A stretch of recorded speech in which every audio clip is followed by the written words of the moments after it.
Welcome to Passioneer Magazine, the podcast, where you'll hear inspirational stories, encouraging news, and in-depth interviews with authors, influencers, CEOs, and thought leaders. Passioneer Magazine, the podcast. Bold ideas, brave pursuits, boundless inspiration.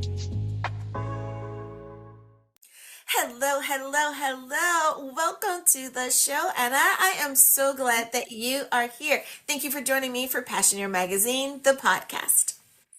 Thank you for having me. Absolutely. Now, I love what you are doing, and you are inspiring so many people with the work you do. So, thank you. Out of the gate, thank you for being that inspiration for so many people. Now, I realize that I may be introducing you to some new listeners, to some new viewers. With that being said, tell us a little bit about yourself. What makes you you? Yes, I'm Anastacia Sams. I go by Anna for short, and I'm a licensed marriage and family therapist. I'm the founder of Healing Works, helping Black professionals unlearn survival mode so they can thrive, and the co-founder of A Soulful Love, helping premarital couples get premarital education to create a love that lasts. I love that. I love that. Now, for someone who is in the mental health field, before I get into all of the questions, I want to ask, was there a moment when you knew that this was going to be your vein, your track? I knew that I wanted to be a pastoral counselor since I was 16 years old. I wanted to help from a faith perspective, still kind of, deliver the word to people, but do it in a way that was loving, that was kind, that was out judgment. And that really kind of hit close to my heart. Did you know at an early age as well, or was there a particular thing that happened for you? So I'll be honest, when I was younger, I wanted to be an educator like my mama, my grandma. And then that shifted in middle school to law. And I was actually very sure that I was going to be a lawyer up through maybe my junior year in college when I was majoring in psychology. And I took a counseling course led by counseling students. And that changed me, just seeing how they were able to help people and how they taught us. They gave us skills to help even just our peers in that course. And so then I took one more course in my senior year on the difference between a counselor and a clinical psychologist. And basically, our professor went through all of the characteristics of a counselor, and I was like, that's me. And so after that, I actually took some time off because I was like, this whole time I was planning on going to law school, but I actually feel called to help people in this way. And so, so then after that, the rest is history, basically. I I decided to go forward with that dream. Oh my goodness. I love how indirectly, and I'm always looking for, the positive vein, the silver lining. What little nugget can we pull out of something that someone says? I think that you're still on on a similar path of being an educator like your mom and your grandmother. You're just doing it from a mental health perspective, right? That you're still out there teaching people, so when you hold a class or a course or a webinar or you give a talk, you're still educating people, just on a different subject matter, right? So as opposed to like English or math, you're doing it on mental health. So I think, my perspective, trying to, I love that. right? You're still educating, and you're still encouraging and teaching people about themselves, and how they can be their best. So I love that. Now, you describe Healing Works as a movement that helps high achieving professionals move from survival mode into sustainable success. I like that. What does survival mode look like? And then how do you know when you're starting to kind of reach over into that sustainable achievement mode? Oh, that's a great question. I think survival mode, there are a few things uh, that give it away. One is, and this is a big one, is living on autopilot. And so, yeah, I think about sort of like almost mindlessly going through your days. That is really, survival mode in action. And then I also think about constant exhaustion, very similar symptoms to burnout, just feeling like even when you do go on vacation now, when you come back, you need a vacation from your vacation. So that rest just wasn't enough. Um, uh, those are definitely indicators. And I think another one that comes up is just losing joy, like things that maybe used to bring a sense of joy, inspiration, even a loss of creativity for some as well, are all indicators of survival mode at play. Um, and so, what I have seen with clients as they start to move from survival mode into that sustainable success, um, one of the things is being able to rest in a way that actually feels restful. So, not like doom scrolling, but like actually able to do something that is rejuvenating and create rhythms in their life that make space for that intentional rest is a big one. And I think too the returning of joy, the returning of creativity and their imagination even. And I think one of the biggest things is sort of like the returning of vision because I think with when we're in survival mode, it's easy to lose sight of our vision or even like our mission and our purpose in that state. Yeah.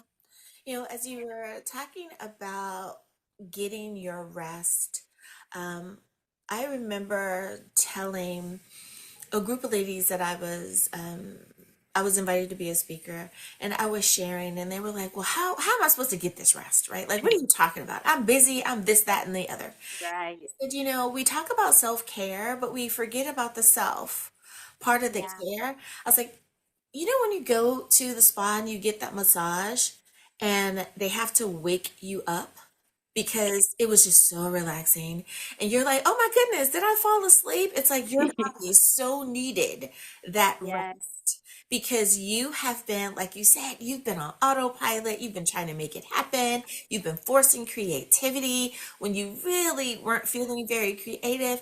And that moment, even if it was just that 45 minutes massage, boy, was your body like, thank you. I have Yeah. been craving this. I have been needing this. So it is wonderful to know that when we do those things, it's not selfish. It's not um, putting yourself first, but actually doing the things that need to be done in order so that you can be of service, which is Right. putting yourself first, not the negative version of putting Right. yourself first. Right. But you have to put yourself first if Yeah. you're going to be a good steward of what you do. I am so glad that you said that.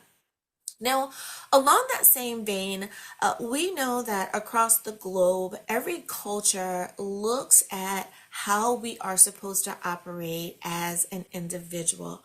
And one of the things that you talk about is instead of it being so me centered, that we should look at our connection to community, our connection to those groups that make us who we are. Why do you believe that learning how to disconnect from the burnout, disconnect from the ego is so important for us to be able to move forward? We are built for connection. Yeah. And, I think about one of the things that sort of contributes to that burnout is even the like hyper individualism that we do see. especially in our society where we feel like we have to do everything alone, on everything on our own. And that's just too much. We're not meant to carry all of that by ourselves. Um, and so it really helps to, one, lighten the load, but I also think there's something special about being in community where you are walking the journey of life together, and you're seeing other souls and they're seeing you being seen, and seeing others is very, I think it's very special, and sometimes undervalued, but that really does help uh, so much, especially with the loneliness that can come from burnout or survival mode as well. Mhm, mhm. Now, as as someone who is always looking at ways to help increase the confidence of women, to empower women and make sure, and I love that we kind of do the same thing, right? We're Yeah. talking about the mental health, we're talking about empowerment, we're talking about how can we make sure that women have a safe space whenever we are around that. I know that people go, what does that even mean? This safe space, right? You guys say that, but what does that mean? I know for me, it is while we are together, we're going to have conversation that is going to edify you, that's going to lift you up, right? That's going to be open and honest, that we're going to speak to the vulnerabilities, but we're also going to give you something that's going to allow you to grab a hold and elevate yourself, right? That, I never thought of it that way. Oh, thank you. That's a nugget to chew on, Yeah. and let's move forward. And I love that you do that as well. I want you to address when you talk about the not enough when it comes to women. We are not enough to get the promotion. We're not enough to be the Right. speaker. We're not enough to be the leader. We're not enough to be a parent. Not enough. There's all of these ways in which we are perhaps beating ourselves up with not enough. How do you address that? Yeah, I think first I like to look at where are those messages coming from? Whose voice is that that's saying that you're not enough? Because I firmly believe that our most authentic inner voice is not negative, but is a cheerleader, is a best friend. But so many other voices, often crowd that one out. So understanding where that message is coming from first.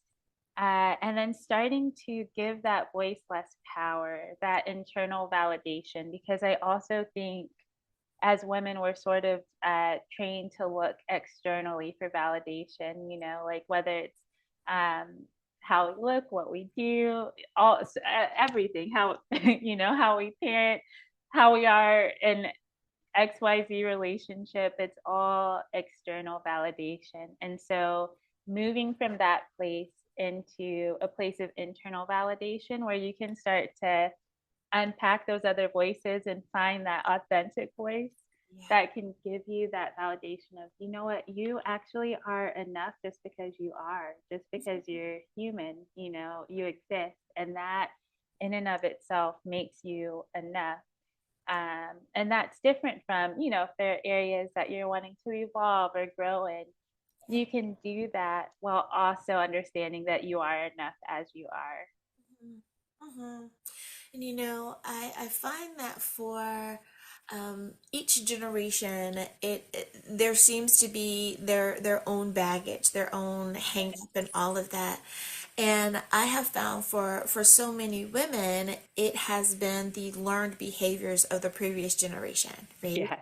That that it is, my mama said, my auntie said, Right. my grandmother didn't, and now that I'm Generation X, and one of the statistics that they give is that I'm the first generation that was born into having a certain amount of rights, right? Ah, Like yeah. my mother's generation, the boomer generation could not do X, Y, and Z.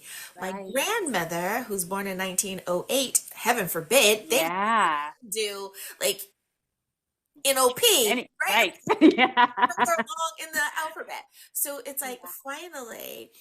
Generation X is allowed to do a little bit more. Now, there's always, as we say, there's always room for everyone to improve. And that even includes, our male counterparts out there. There's stuff For where sure. laws and rules can improve for them as well. Yes. So we're not just talking about women, but it is really interesting how each generation has a something that they need to overcome, that they need to discuss, that they need to talk about. As a licensed therapist, as a therapist, relationship expert, when you are talking about the generational aspect of how we can improve ourselves, be it that it's on a personal level or from a leadership perspective, what is something that you have found that is a common part of the conversation for today? For today, in terms of how we can improve ourselves. Yes. Hmm. I think that there are a few things that I hear. I think one word that comes up a lot is boundaries. Yeah. Uh, Yeah. so I'll speak to that, and then the other word that comes up a lot that I hear is accountability as well. Mm-hmm. And so when it comes to boundaries, I think that that word gets tossed around a lot, but we never actually talk about what healthy boundaries truly mean. Yeah. And I think that it does speak to the intergenerational pieces in terms of, boundaries have had to look different, or maybe there have been a lack of boundaries, and all for different reasons. Uh, but, you know, boundaries truly are sort of an internal, I like to think of them as protecting your internal energetic container. So you can pour out a certain amount, but you can't pour out from an empty cup. And so what are you doing to protect, that part so that you're pouring into yourself? You're recognizing the things that are draining you. But I think that boundaries is one of the big conversations. And I think that the biggest thing to remember with that is that boundaries are an internal thing versus rules for other people to follow, which I see happen, especially as it pertains to intergenerational conversations too. Yeah. Uh, yeah, nice. Yeah, no, I was gonna say I love how when with the boundaries, I think that fits so perfectly with accountability. Yes. You're bringing it up, and I can just hear someone going, "Oh my goodness, yes, that is both sides of the coin." Yeah. Just talking about, I am not going to let my cousin do X, Y, and Z anymore. I am drawing a Right. line in the sand. And then someone else says, because you need to hold them accountable. Right. Goodness. Oh, Yes. I love that. Yeah. So be it that you are dealing with the internal or you're dealing with Right. the external, make sure that there's that. Yeah. I tend not to say balance, but I like the word harmony a little bit better. Yes. Make sure that there's this harmony that's going Right. on. Oh my goodness. Yes. Thank you for that. Hmm. Yeah. And the same is true for accountability. I love that example of like, you need to hold them accountable. When again, what we need to do is look inward. Where do we need to be accountable in our relationships? Where do we need to be accountable even for ourselves? Because, I think that sometimes when someone is crossing a bound like a boundary that we feel we have, it's because we've been unboundaried for so long that they've gotten used to you know getting X, Y, and Z from us. And so we have to almost be accountable to ourselves to say, ooh, I set this precedent, and so now I need to do what I need uh, and maybe it's removing myself from a certain situation or not having certain conversations with this person. But that's what is in sort of my own realm of control, basically. Hmm. Oh my goodness. I love that. And how many times have we heard the conversation? Perhaps we've had the conversation, or someone that we know and love has had the conversation, but that adjustment time of when someone is enforcing their boundary And Yes. the person that it was enforced upon, they are appalled. Yeah. How dare you? Right? Like, Right. I've been treating you this way for years. And now Right. all of a sudden, you want to look out for yourself? Go look out for Right. yourself. Put a boundary on someone else, but don't put it on me. And then Yeah. it is interesting how that in itself causes an argument, right? The Yes. person that was offending the person Yes. that said, I am now going to enforce my boundary. Now they want to draw a boundary, right? I am not going to allow you to treat me this way. Yes. To treat No, it's so you that true. way. Like, it Yes. is so, and of course, even with the education that we have, we're not sitting around being everyone's therapist. We're not, judging Right. anyone, but it just, you have those moments where you go, okay. Yeah. Right? And you just see it and you're like, okay, yep, that was page 32 in the textbook, right? Yeah. You just see it and you go, oh my goodness, good for you for standing up for yourself, for saying, Yeah. I'm not going to be used and abused or emotionally manipulated or Right. whatever the situation is. I am not going to be a victim of that any longer. Oh, Yeah. that is so important. Now, I want to kind of switch just a little bit to kind of a leadership vein and ask Okay. this of you. Now, for leaders building companies, leaders Mm. that are choosing to either continue a legacy or they feel that they have been called to legacy. How does emotional health, how does mental health impact that long term thinking? Is there anything that they need to be aware of?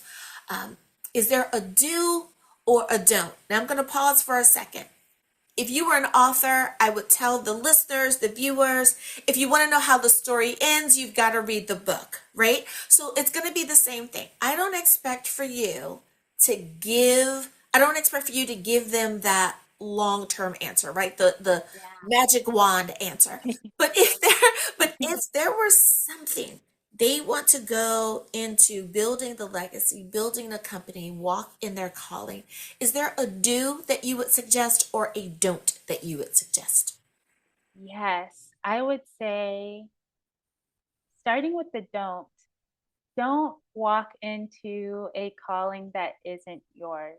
So I think that is, very important to understand what actually is your vision, because if you're walking into a calling that is not yours, it won't be sustainable. And so that would be my don't. And in terms of do, especially for leaders, there are a lot of do's that I would give.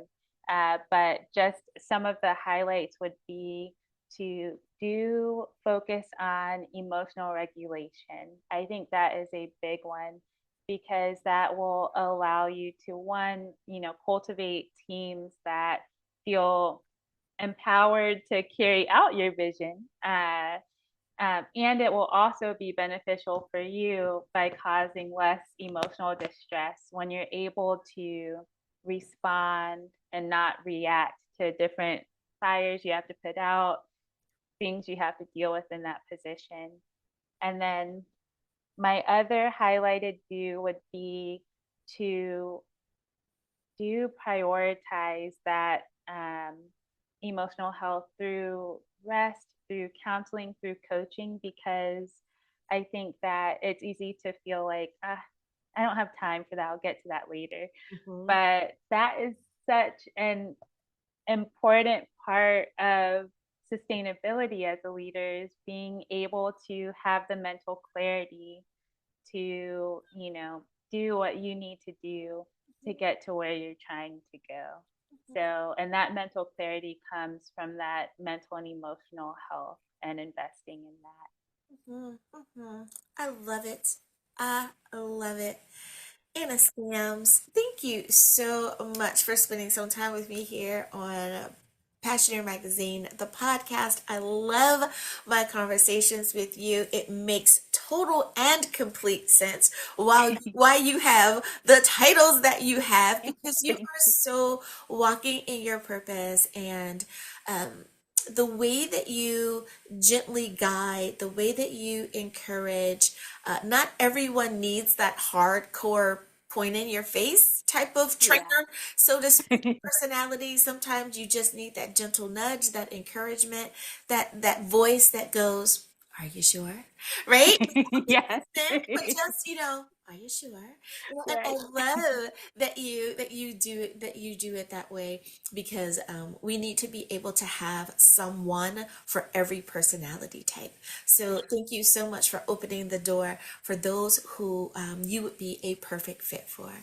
Now, with that being said, I'm sure that someone out there wants to know more about you. Now, of course, it's here on the screen, but if someone wants to reach out to you to find out more about your services, or they want to follow you on socials, what's the best way to do that? Yes, you could reach out on www.healingworks.co. And we have a form, that you can fill out, and then, I'll be in touch. And also for Instagram, I'm at HealingWorksCo. So those are the two big things. And for premarital questions, asoulfullove.com and at asoulfullove for Instagram as I well. love it. Thank you again for being a guest on Passioneer Magazine, the podcast. Thank you.